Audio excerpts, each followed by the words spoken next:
Hello guys, जय Shri Krishna. Welcome back to my channel. Hopefully आप सब बढ़िया होंगे।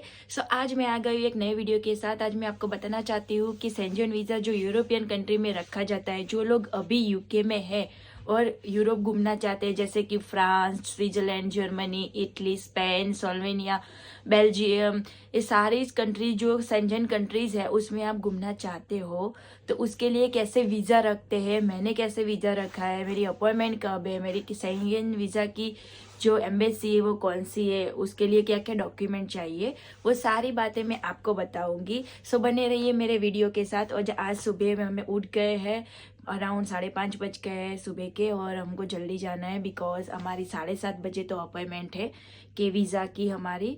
तो हम जाते हैं, मैं आपको बताती हूँ कि मैं कहाँ गई थी और उसके लिए कौन सी एम्बेसी है और क्या क्या डॉक्यूमेंट है। तो बने रहिए मेरे वीडियो के साथ।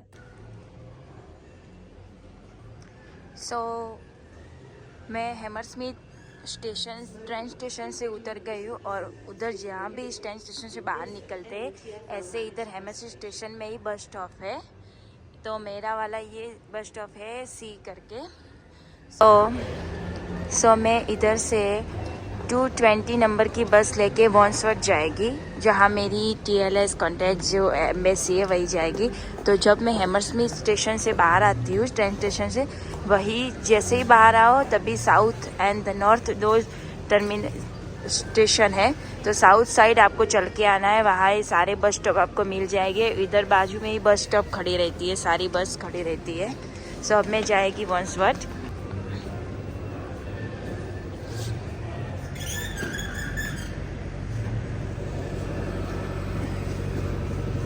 इधर सारी बसेस बाहर खड़ी रहती है, इधर अंदर स्टेशन से बाहर निकलना है हमको।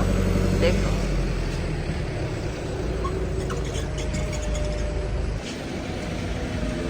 हमारी बस आ गई, चलो हम बैठने जाते हैं। मैं फाइनली आ गई हूँ TLS एम्बेसी में। तो ये है एम्बेसी। तो मैंने आपको बताया कि हम गए थे TLS कॉन्टैक्ट एम्बेसी में, जो है वॉन्सवर्थ में। तो हमने बेल्जियम एम्बेसी में वीज़ा रखा है। तो देखते हैं कि हमारा शेंगन वीज़ा आता है नहीं, क्योंकि रिसेंटली हमको पता चला है कि वो सारे लोगों को नहीं पास कर वीज़ा दे रहे हैं, क्योंकि बहुत सारे लोगों का रिफ्यूजल आ रहा है। होप सो, बिकॉज ये तो लक की बात है, आपको देने कितने टाइम का देना है। क्योंकि मुझे जब पता है तो वो लोग 1 मंथ का भी दे सकते हैं, वो लोग 23 का भी दे सकते हैं, वो लोग 23 डेज का भी दे सकते हैं, 6 मंथ का भी दे सकते हैं, 1 ईयर का भी दे सकते, अप टू देम। बिकॉज ये हमारे ऊपर डिपेंड नहीं करता, वो उनके ऊपर डिपेंड करता है कि हमको वो कितना वीज़ा देंगे। मैं आज बात करती हूँ कि उसके लिए क्या क्या डॉक्यूमेंट्स रिक्वायर्ड है। तो फर्स्ट ऑफ ऑल, आपने जो आप जाना चाहते हो शेंगन कंट्री में, तो उसकी एक ऑफिशियल वेबसाइट है। तो जिस कंट्री का आप वीज़ा अप्लाई करना चाहते हो उसकी वेबसाइट पे जाए, वीज़ा एप्लीकेशन फॉर्म भरे।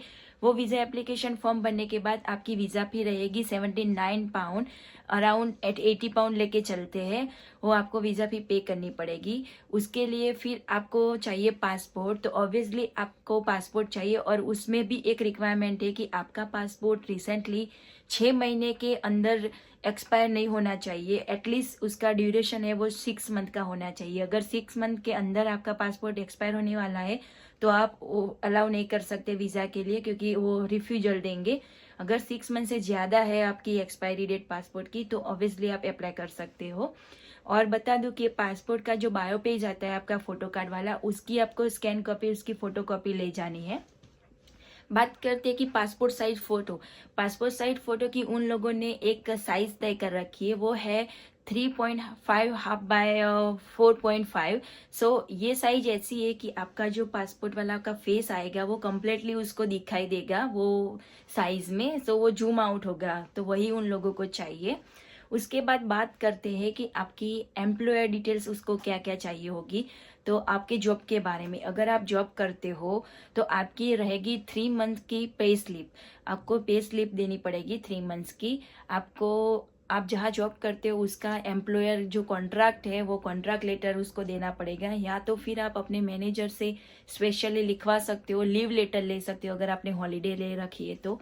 अगर नहीं ले रखी तो आप अपने मैनेजर से बोल सकते हो कि प्लीज़ मुझे ये हॉलीडे लेटर लग के चाहिए कि मैं जा रही हूँ, तो एज अ प्रूफ मैं इधर जॉब करती हूँ, तो उसके लिए मुझे चाहिए। हेलो, सो बात हो गई कि एम्प्लॉयर डिटेल्स की। अब मैं बात करती हूँ कि आपको वीज़ा स्टेटस क्या दिखाना है। तो यस, आप इधर यूके में रह रहे हो, उनको पता चले आपके पास कितना वीज़ा है, तो उसके लिए आपको अपना वीज़ा स्टेटस प्रूव करना पड़ेगा।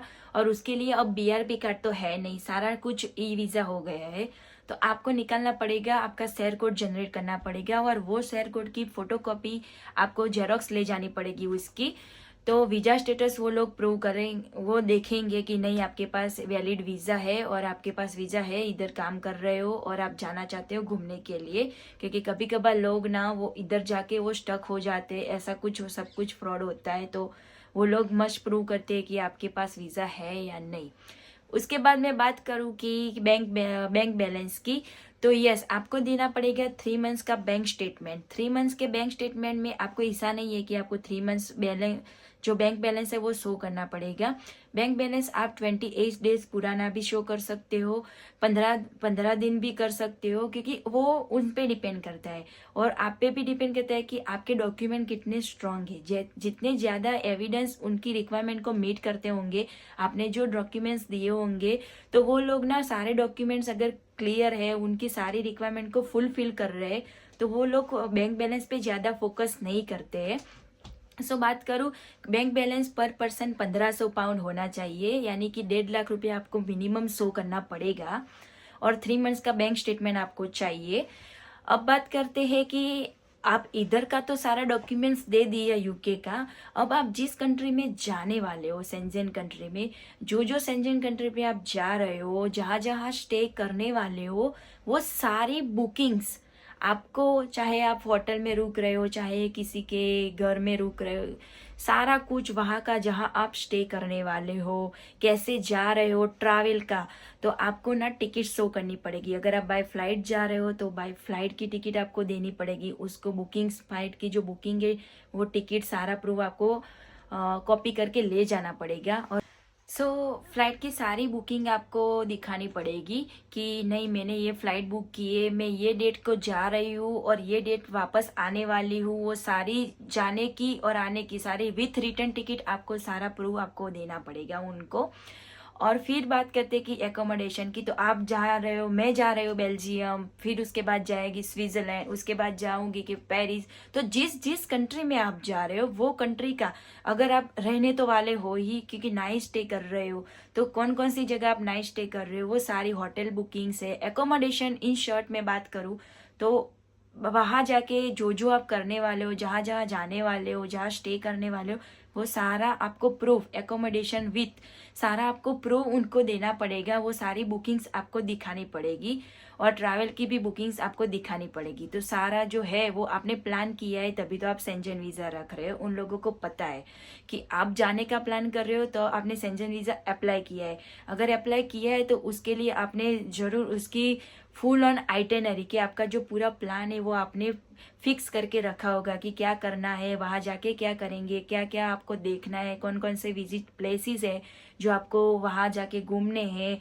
वो सारा आपने जो प्लानिंग बना रखा है, वो बोलते हैं कि टूर आइटेनरी। आपकी जो टूर आइटेनरी है आपके पास, तो वो आपको उसकी भी प्रिंट निकालनी है, क्योंकि उन लोगों को पता चले कि नहीं, ये बंदा क्लियर है माइंड से, उसको जाना है, उसके पास सारा सर्च किया हुआ है, उसने आइटेनरी फिक्स कर दी है, उसने सब कुछ फिक्स कर दिया है, उसका बुकिंग्स भी कंफर्म हो गए सब कुछ। तो वो आपको टूर आइटेनरी भी बनानी पड़ेगी और वो ले जानी पड़ेगी। अब मैं बात करती हूँ ट्रैवल इंश्योरेंस।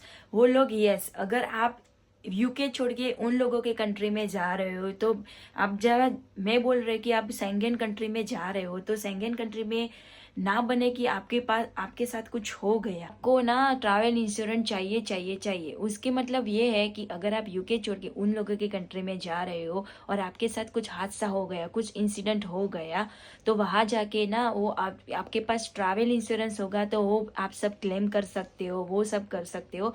तो उसके लिए आप जो पहले ऐसा था कि मेरे साथ क्या हुआ, मैंने पर्टिकुलर जो कंट्री में जाने वाली हूँ उसका ट्रैवल इंश्योरेंस लेके रखा था और वो प्रिंट किया था। बट उन्होंने सोचा कि नहीं, आप जा रहे हो, आपने माइंड चेंज किया कि आपको दूसरी कंट्री भी जाना है, तो आपके पास जो होल शेंजन कंट्री है वो होल शेंजन कंट्री का आपको ट्रैवल इंश्योरेंस लगेगा। तो यस, मैंने जो एडमायर करके वो है जो ट्रैवल इंश्योरेंस की जो कंपनी, वो इंश्योरेंस कंपनी है एडमायर करके, उनका मैंने इंश्योरेंस ले रखा है। तो आपको ट्रैवल इंश्योरेंस चाहिए और ये रिक्वायर्ड है, डॉक्यूमेंट है। तो आपको ट्रैवल इंश्योरेंस मस्ट चाहिए। अगर नहीं होगा तो वो लोग आपको बोलेंगे कि नहीं, आपके डॉक्यूमेंट सबमिट नहीं हुए हैं फुल, आपको ट्रैवल इंश्योरेंस अपलोड करना पड़ेगा। जब भी वो लोग आपको सामने से कांटेक्ट करेंगे, तो वो लोग कांटेक्ट करते उसके पहले ही हम जाए कि सारा डॉक्यूमेंट्स क्लियर करके ही जाए। वो अपना होता है ना कि वीज़ा का जो आने का चांसेस है वो ज़्यादा बढ़ जाता है। अगर पूरा का पूरा आप एविडेंस लेके ही जाते हो तो कोई दिक्कत नहीं रहती। फिर उन लोगों पे छोड़ देना है कि वो लोग देंगे या नहीं देंगे। मैंने जो डॉक्यूमेंट्स रिक्वायर थे वो बात कर लिए। सारा रिकैप आपको बता दूँ। फर्स्ट ऑफ ऑल होगा कि वीज़ा एप्लीकेशन फॉर्म, वीज़ा भी पे करनी पड़ेगी 80 पाउंड। देन आपको पासपोर्ट लगेगा। पासपोर्ट 6 मंथ से ज़्यादा होना चाहिए, उसके अंदर एक्सपायर नहीं होना चाहिए आपका पासपोर्ट। और उसके बाद बात करते हैं कि पासपोर्ट कॉपी होनी चाहिए बायो पेज वाली, 3 मंथ्स का बैंक स्टेटमेंट होना चाहिए, 3 मंथ्स की आपकी प्ले स्लिप होनी चाहिए, आपका visa status share code copy होनी चाहिए। उसके बाद आपका एम्प्लॉयर जो डिटेल्स है वो, आपका जो एम्प्लॉयर डिटेल्स है वो होना चाहिए, ताकि कि आपको जो कॉन्ट्रैक्ट लेटर है, लीव लेटर है, एम्प्लॉयर ने आपको जो लिखे अगर उसने दिया है कि नहीं ये आपका इधर जॉब करता है बंदा और ये ज़रूर वापस आने वाला है, तो उसके पास पक्का प्रूफ रहेगा, वो होना चाहिए। और मैं एक बात बोलना तो भूल ही गई कि आपके पास ना वो क्रेडिट्स कार्ड है अगर, तो आप वो क्रेडिट कार्ड भी रख सकते हो। तो आपके क्रेडिट कार्ड होनी चाहिए, वो 3 मंथ्स के क्रेडिट कार्ड के स्टेटमेंट होनी चाहिए। उसके बाद होना चाहिए ट्रैवल इंश्योरेंस। ट्रैवल इंश्योरेंस आपको लेना पड़ेगा होल शेंजन कंट्री का। अगर आप जैसे आपको फिक्स है कि नहीं यही कंट्री जाना है, उसके अलावा कोई और नहीं जाना है, तो आप पर्टिकुलर वो कंट्री का भी ले सकते हो। वो आपके जो फॉर्म में जो आपने फुल किया हो, फिर जो फॉर्म आपने भरा होगा उसमें सब आ जाएगा, उन लोगों को पता चल जाएगा। उसके बाद बुकिंग एकोमोडेशन होना चाहिए, सारा एकोमोडेशन का जो बुकिंग है वो होना चाहिए। ट्रैवल कर रहे हो तो बाय प्लेन, बाय कार, जो बुकिंग्स है वो होनी चाहिए सारी।